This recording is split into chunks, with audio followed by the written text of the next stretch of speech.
জনপ্রশাসন সংস্কারের লক্ষ্যে আমাদের দলের পক্ষ থেকে আমাদের যে সুপারিশ, আমাদের যে অভিমত, সেটা আনুষ্ঠানিকভাবে আমরা সরকারের পক্ষ থেকে যে সংস্কার কমিশন করা হয়েছে সেটার মেম্বার সেক্রেটারি জনাব মুক্তাসির রহমান সাহেবের কাছে আমরা হ্যান্ড ওভার করেছি।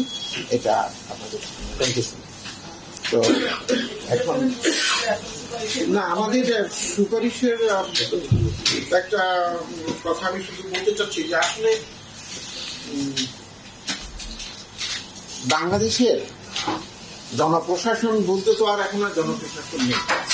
জনপ্রশাসনকে গত ফ্যাসিস্ট রেজিম যেভাবে দলীয়করণ করেছে, এটা সেই জনপ্রশাসনের আগে সেই রূপে নাই এবং ভবিষ্যতে এই জনপ্রশাসন দিয়ে যে আমাদের যে জন আকাঙ্ক্ষা মানুষের মধ্যে সৃষ্টি হয়েছে নতুন, সেই জন আকাঙ্ক্ষা বাস্তবায়ন করা সম্ভব নয়।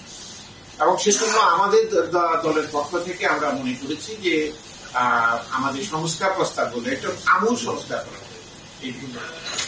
ওনারা নিজেদের স্বার্থে গত ফ্যাসিস্ট রেজিম তারা আমাদের জনপ্রশাসনীয় রয়েছে পিরামিড, একটা পিরামিড হওয়া কথা, তাই না? নিচে বেশ বড়, তারপরে পিরামিড হবে, এটা হচ্ছে আইডিয়াল। কিন্তু ওনারা ওনাদের স্বার্থে ক্ষমতা টিকিয়ে রাখার জন্য চাচ্ছে তাই ভাবে নিজের মন খুশি মতো প্রমোশন দিয়েছে এবং বিভিন্নভাবে এটাকে ম্যানিপুলেট করেছে। এবং সরকারও এই তাদের মাধ্যমে তাদের উপর অ্যাকচুয়ালি নির্ভর, জনবিচ্ছিন্ন সরকার তাদের উপর নির্ভর করেছে তাদের ক্ষমতা তৈরি রাখা। এই প্রক্রিয়ায় দেশের 12টা গেছে, জনপ্রশাসন একেবারে ভেঙে চুরমার হয়ে গেছে। পিরামিডের অবস্থা পিরামিড নেই, পিরামিডের বেসটা এখন ডি শেপ হয়ে গেছে, এটা যে কোনো সময় ভেঙে পড়বে। এই জনপ্রশাসন দিয়ে কোন রকমেই দেশের যে সংস্কার, যে উন্নয়ন, যে গণতান্ত্রিক আকাঙ্ক্ষা, যে সাম্য, গণতন্ত্র এবং ন্যায় বিচারের জন্য যে স্বাধীনতা এবং গত 5 অগাস্টে যে জন আকাঙ্ক্ষা সৃষ্টি হয়েছে, জন প্রত্যাশা সৃষ্টি হয়েছে, এই প্রশাসনিক কাঠামো দিয়ে এটা বাস্তবায়ন করা সম্ভব।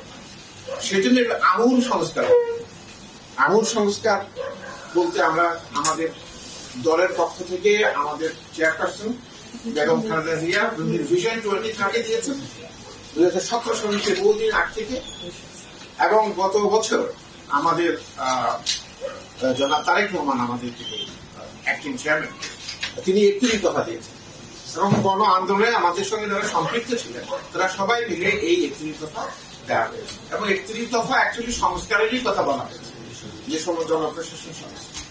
আমরা চাই একটা গণমুখী সংস্কার, একটা গণমুখী স্বচ্ছ জবাবদিহিমূলক জনপ্রশাসন, যারা সেবক নয়, সে প্রশাসক নয়, সেবক হিসেবে জনপ্রশাসন থাকে।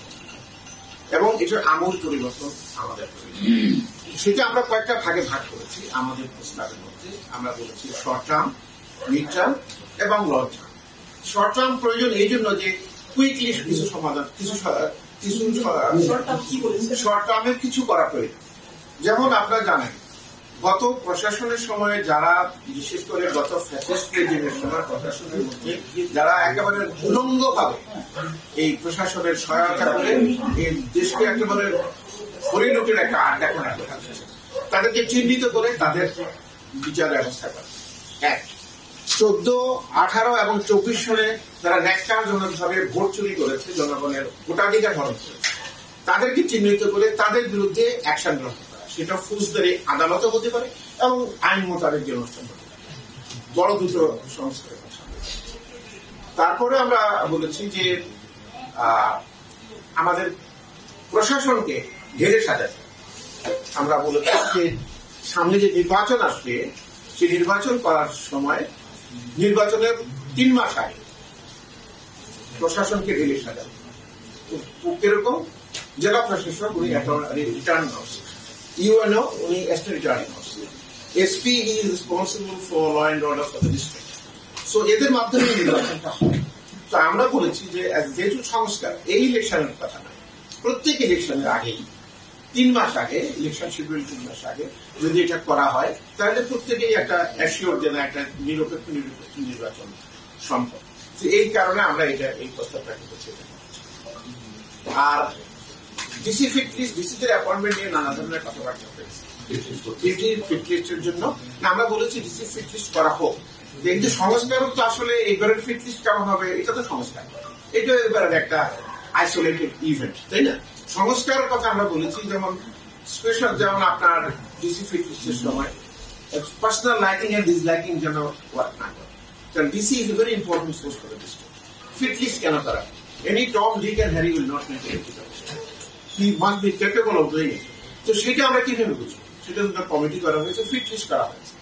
সেটার জন্য আমরা চাচ্ছি আমাদের যেমন selection board, superior selection board, SSB যেমন আছে, সেরকম কিছু নীতিমালা, মার্কিং পয়েন্ট, যাতে করে আমরা বুঝি মিস্টার এক্স উনি কেন ডেপুটি কমিশনার হননি, উনি কেন ডেপুটি কমিশনার খুলেন, ওদের একটা স্বচ্ছ জবাবদিহিতা সবাই বুঝতে পারে, যাতে মানুষের মধ্যে কোনো বার্নিং না থাকে, যে না সেটা হার্ট বার্নিং স্বচ্ছ হয়।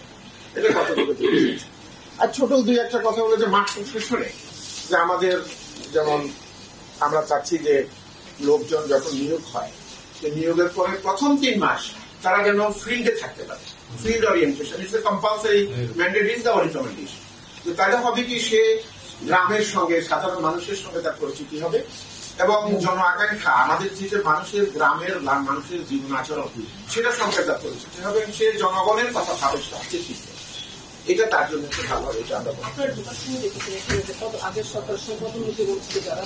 আমরা না, পদোন্নতি বঞ্চিতের ব্যাপারটা খুবই একটা ইয়ে, কারণ গত সরকার নিজেদের খেয়াল খুশি মতো নিজেদের লোক দিয়ে প্রমোশন দিয়েছে। এই সমস্ত এমনও লোক আছে যে এক্সচেঞ্জ সেক্রেটারি হয়ে রিটায়ার করে চলে গেছে, তার সমকক্ষ ব্যক্তি সচিব হয়ে গেছে। এই ধরনের যে বড় ধরনের বৈষম্য সৃষ্টি হয়েছে, এটা তো ন্যায় বিচার তাদের পাওয়া উচিত। আমি ধন্যবাদ দিই সরকারকে, সরকার এটার জন্য একটা কমিশন করেছে, একটা কমিটি করেছে, যে কমিটি সাবমিটেড দ্য রিপোর্ট। তো আমরা আশা করি সরকার খুব দ্রুত এটাকে ইমপ্লিমেন্ট করবে, কারণ আসলে যারা এখানে সাথে বসে আছেন যারা প্রত্যেকেই কিন্তু ক্ষুব্ধ, মানে এটা খুবই বৈষম্যের শিকার। আমরা অবশ্য আজকের এই প্রতিষ্ঠানের সঙ্গে এটা কোনো সম্পর্ক নেই, এটা আমাদের আলাদা, তবে আমাদের যে রিকমেন্ডেশন সেখানে কিন্তু এটাও একটা আছে, সেটা হলো ইম্পর্টেন্ট। এই জন্য আমরা বলেছি যে এরা তো বৈষম্যের শিকার, এদেরকে যদি আপনি ন্যায় বিচার না করতে পারেন, তাহলে সামনের দিকে আপনি কি করে প্রমাণ করবেন যে ইউ আর রিয়েলি সিনসিয়ার যে আপনি ন্যায় বিচার করবেন? তো এদের ন্যায় বিচার এটা হয়ে গেছে, সে অন্যায়ের আপনি প্রতিকার দিতে হবে, শুধু ক্যাডার অফিসার জন্য সর্বদাই। এই গত আন্দোলন যেটা হয়েছে, হ্যাঁ আপনি যেটা বলছেন সেটা সবার জন্যই হবে, শুরু তো করতে হবে।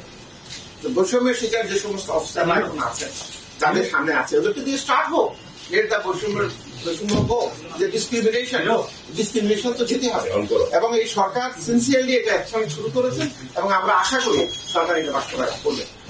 আমি একটা কথা বলতে চাচ্ছিলাম যে আমাদের যে প্রশাসন সংস্কারের মূল কথা, সেটা হচ্ছে যে আগে বলেছি যে বর্তমানে যে প্রশাসনের অবস্থা আছে, এখানে আমরা একটা সাজেশন দিয়েছি যে পরপর 5 বছর থেকে 10 বছর পর্যন্ত দেখা গেছে কোন মন্ত্রণালয়ে কোন বিশেষ অফিসার বসে আছে। আমরা বলেছি যে এই যে একটা মানে সিন্ডিকেশন তৈরি হচ্ছে, এরা মানে কোর্টেরই সিস্টেম তৈরি করে ফেলছে, এটা না করে সরকারের কাছে আমরা বলেছি যে আপনারা এক্সামিন করেন কারা কারা এসব করছে, ওদেরকে এসব পদ থেকে বিদায় করেন। তবে হ্যাঁ, কিছু পদ আছে, যেমন ফিন্যান্সে, লতে বাজেট, লতে বা ফর দ্যাট ম্যাটার ফিন্যান্সে, বাজেট বা আপনার ইআরডিতে ফাবা আছে, ডব্লিউটিএ, কমার্স, যেগুলো এক্সপার্টিজ দরকার, ওগুলো থাকুক, ওগুলো দেশে থাকতেই রাখা হচ্ছে। এর বাইরে যেগুলো আছে সেগুলো আমার মনে হয় কেউই আপনারা কিছু বলবেন না যে পরপর 1 বছর থাকে, ওদের নিশ্চয় রেস্টের ইন্টারেস্ট না থাকতে পারে না। আমরা এটা বলেছি, এটা করার। আরেকটা জিনিস আছে যে ধরেন আমাদের সব জায়গায় ধস নেমেছে, আমিও মেম্বার সিভিল সার্ভিসে, বলতে দ্বিধা নেই যে এই জায়গায়ও ধস নেমেছে বলে মানুষ বিশ্বাস করে, মানুষ মনে করে। এখানেও আমরা মনে করি যে ইউনিভার্সিটি থেকে বাইরে যারা কাজ করেছে, শিক্ষিত ছেলে ভালো, আমাদের এক্সপার্ট ওপিনিয়ন দরকার, সে ধরনের ক্ষেত্রে ল্যাটারাল এন্ট্রিতে বাইরে থেকে লোকজনকে কাজ করার সুযোগ দেওয়া হয়, দেশের স্বার্থে ওয়েলকাম। এবং তবে হ্যাঁ, should not be more than 7% or 10%, তাতে করে ওরাও সুযোগ পায়, আমাদের ছেলেরাও যেন এফেক্টেড না।